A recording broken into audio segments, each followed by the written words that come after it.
Why on earth would you loan money and buy a home when interest rates are high? Well, obviously that's what a lot of the markets thought.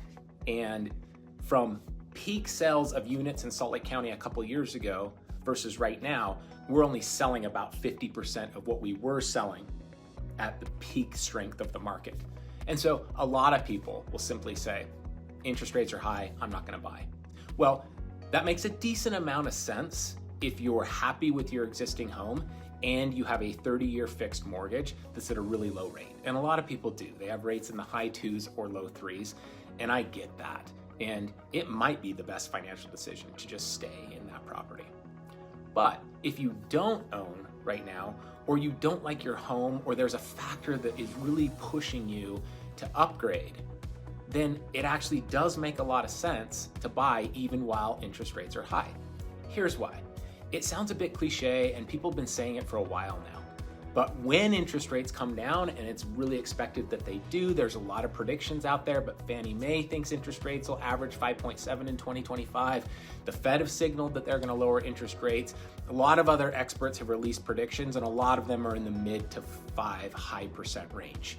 And rates have really peaked over the last couple years at about 7.5%.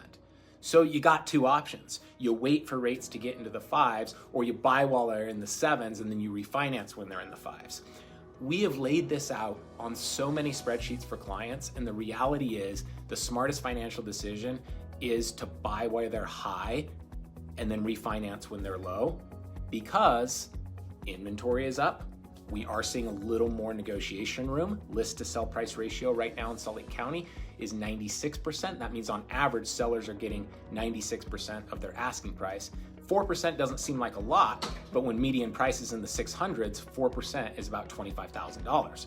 You could save $25,000 negotiating right now, whereas when interest rates go low and the market gets hot and list to sell price ratio goes to 100% or 101, 102, 103, which we have seen in hot spring multiple offer markets, you may see a swing in that list to sell price ratio of 6 or 7%. That could be a $50,000 swing versus purchasing while the interest rate is high and maybe your payment is $500, $700, $800 more per month until you can refinance. But in reality, how long are you gonna have that higher payment? Let's guess that it's $800 and you're gonna have it for a year. Well, that's $10,000 out of your pocket versus a $25,000 to $50,000 swing in purchase price. There's a lot of other examples I could give.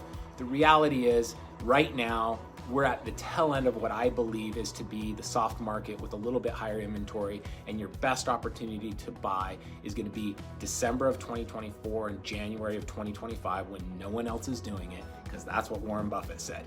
Be greedy when others are fearful, and be fearful when others are greedy.